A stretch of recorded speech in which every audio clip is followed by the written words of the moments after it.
Howdy there folks, this is Lapidary Dave, and right now I'm going to show you folks how I make all stone rings.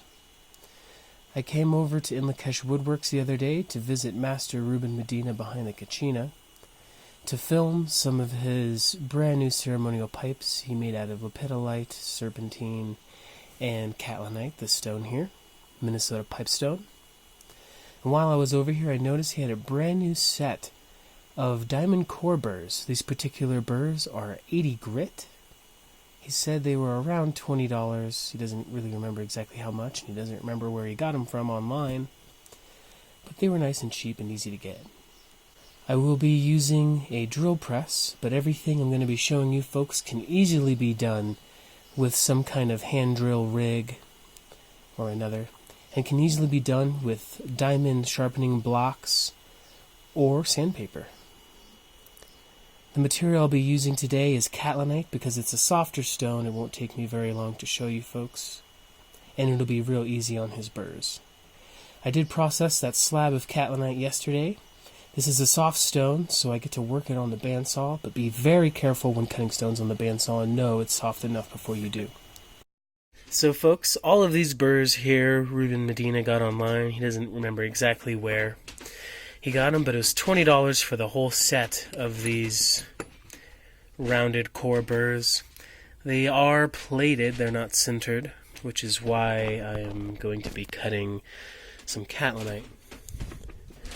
Roughly the technique is you get a hole using a burr roughly the size of the ring diameter. You want it to be a little proud, so you want it to be a little bit smaller than the actual size of the ring, and then you're going to want to shape the inside of the ring to fit the size you want.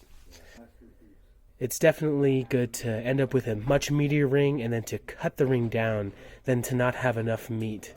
Also, if you try to use a smaller burr and then another burr that's just a little bit larger, there's a good chance that you might not end up with your ring and it'll just pulverize the outside of the smaller burr that you did in the first place. That's what happened to me with this hole. I used this initially, then tried to use one probably 1 or 2 gauges larger, and it just pulverized what I was going to use as a ring. So the second time I did it, I used this burr and then cored it out using this much larger one, and it left me with a lot of meat on both sides. This probably had 2 or 3 times the meat on this side before I shaped it up a bit, but all of this was the meat that was left from the rounded burr, this larger one. So you use a larger one, so you end up with enough meat on both sides. I'll show you folks exactly what I mean here in a moment. Alright folks, real quick, if you do want to get a perfect hole on the second ring around the first ring, you're going to want to use a nice sturdy heavy vise. If you're just laying the stone on a piece of wood and then coming down and drilling and then coming up, switching the burrs and then going to do it again, there's a good chance your slab might move. But if you have something nice, hard, and sturdy, when you switch the burr and you come back down, you'll get a perfect ring around the first ring. I had to figure this out the hard way. It's actually kind of common sense. Sometimes, if you don't do so, you might end up with some holes around the other holes, some rings around the rings that aren't perfectly even. A lot of times this doesn't really matter because you're grinding it up or doing whatever, but it is probably better to just use a heavy vise to get a perfect ring around your first ring. Yep. I'm going to chuck this up. I have some water here somewhere that I'm going to be submerging the Catlinite slab into. Here it is. A lot of you folks may know that I do not like to submerge my stones when I'm drilling. However, when you're coring out like this, it's pretty essential. I wouldn't want to drip water onto this. There wouldn't be enough water, and I would just burn out the cheap core burrs.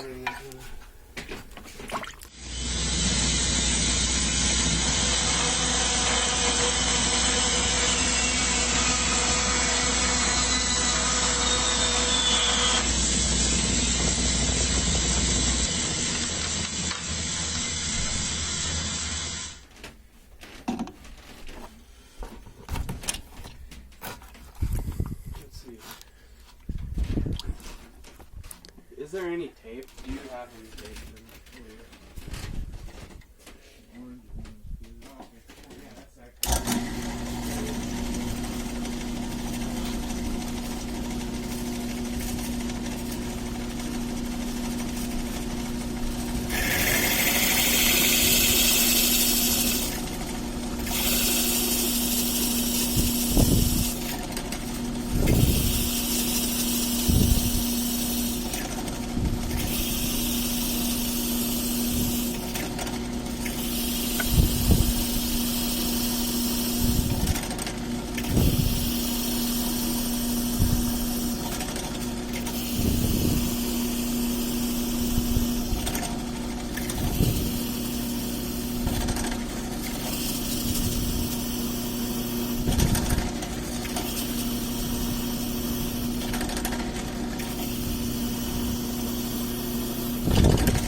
Dechuck this.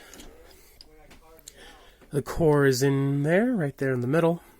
I'm going to pop it out using this little bit of side there. Think about what I was going to do there for a second. Okay, I'm going to... One thing worth mentioning really fast. If you're using harder stones, there's no point of throwing these cores away. There's a lot of lapidaries out there that would love to have these for calibrated cabochons, also for ear gauges. You can make some really nice stuff with these little cores. You could save these for inlay it inside of another stone, and nice and round and stuff. Really cool.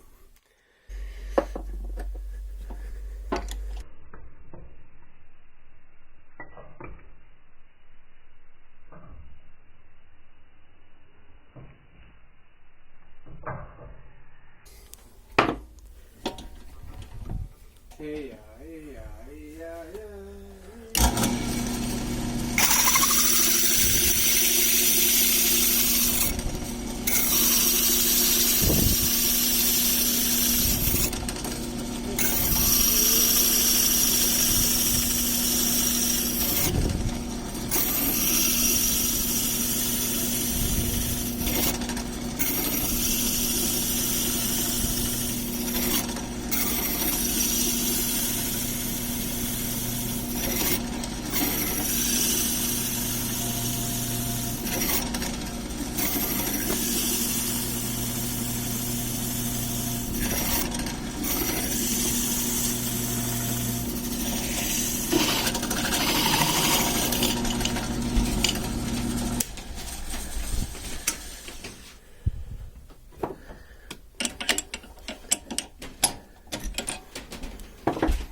dang.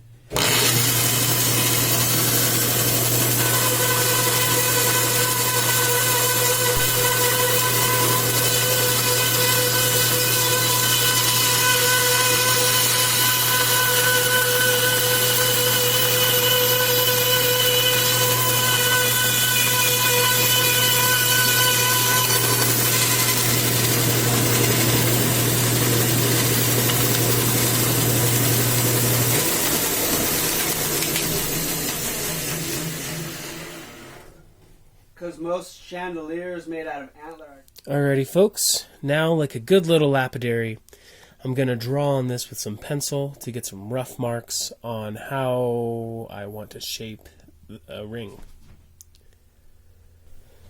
I'm going to cheat just a little bit by stealing the shape of Rubens' ring here, We use the same diameter inner, so it should be pretty easy to mark and to get it nice and snug.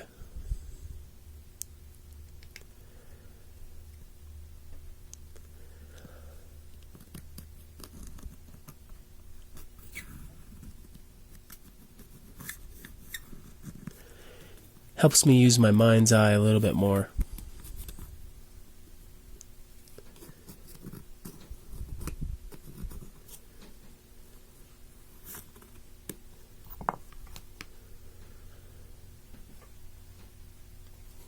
This particular one, which I don't really consider finished, I just kind of roughed it out to show a little bit of example and for some photos. I just did by eye, and I worked it by eye on the lapidary machine. As you can see, this left side over here is a little bit thicker on the top of the ring than the right. Not a big deal. I love asymmetrical jewelry. And it's not finished, like I said. I'm going to put some chip inlay in here and maybe do some stuff on the top or grind it down first. But it's always good to mark up your stones. You don't get second chances. It's a lot easier to remove material than it is to add material back onto the ring. Awesomeness. Time to take it to the lapidary machine. The good old Easy Cab. Simple Elegance Easy Cab. If you're in the market for an easy cab, hit up Vince Allred on Facebook or Instagram. That's Vince Allred. Tell them Lapidary Dave sent you. I love my good old easy cab. It lives here at Inlakesh Woodworks now. Anyway, let's get to it. Smell. So this is a little pitted here from the blowout. This must be the back of the stone that blew out.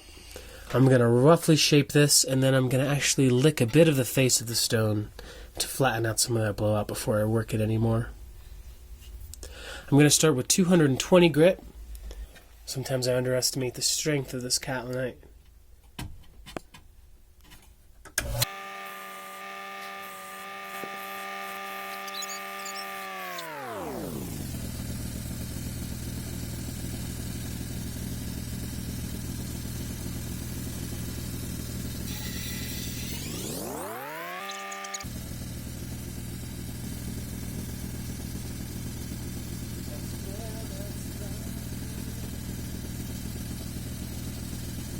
Alright folks, I totally forgot to do the inner diameter of the stone. I left a little bit of meat so there won't be any problem with that. All I do on this softer material is use some wet and dry sandpaper. This is 280, a little bit finer than I'd like, but it's what's laying around. And I get in there and I start whittling away. On harder stones like agates and such, you're probably going to want to use a flex shaft.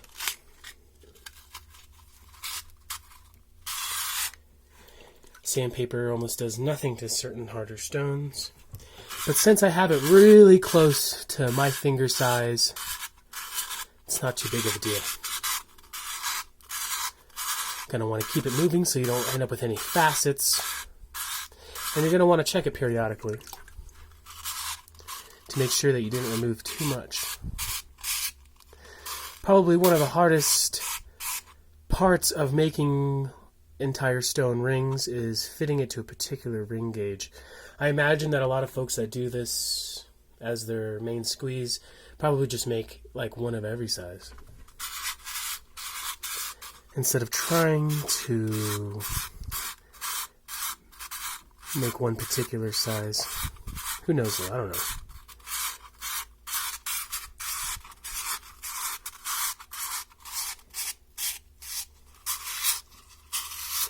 Anyway, not too interesting. This is what I'm doing. It's good to gauge it out when you're doing the drilling closer to the size you want. But if you plan on cleaning it up, you definitely don't want it the exact size that you want, because by the time you clean it up, it'll be too thin. Anyway, I'm going to finish this up, then I'm going to go back to the Easy Cab.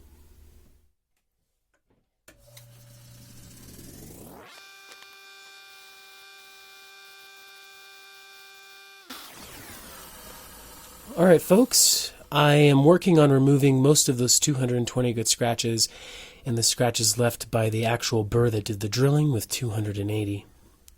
I'll do all the deburring of the sides and of the top using 600 or 1200 grit, since this is a softer stone, but you might want to do it with 280 if it's a harder stone.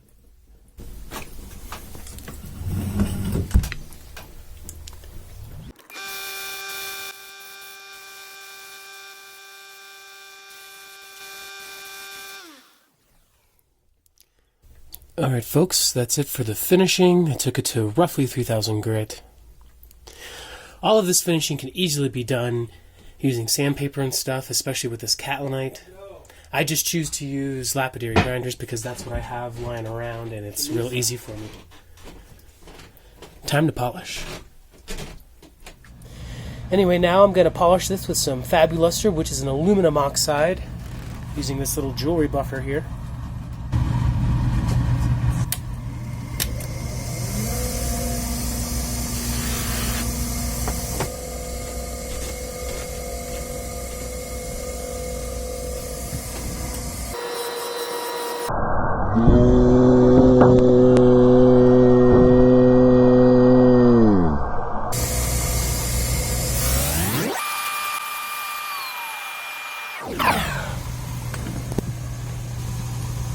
And this is after, my friends.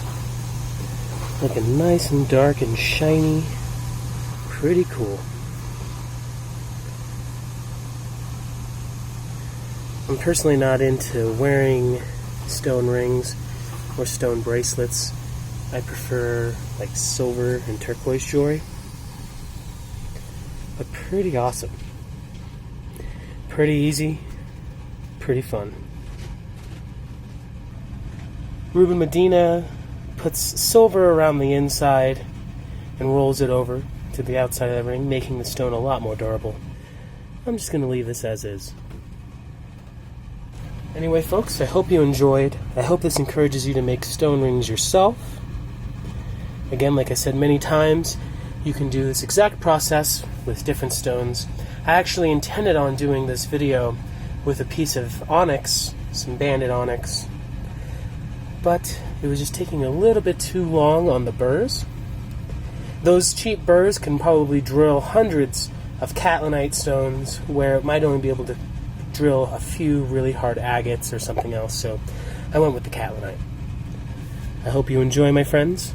Until next time, this is Lapidary Dave. I'll see you soon.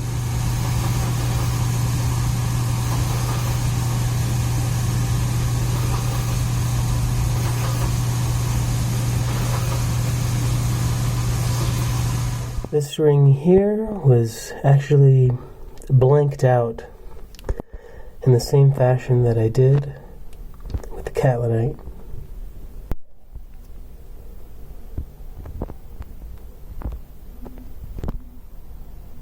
Awesome stuff.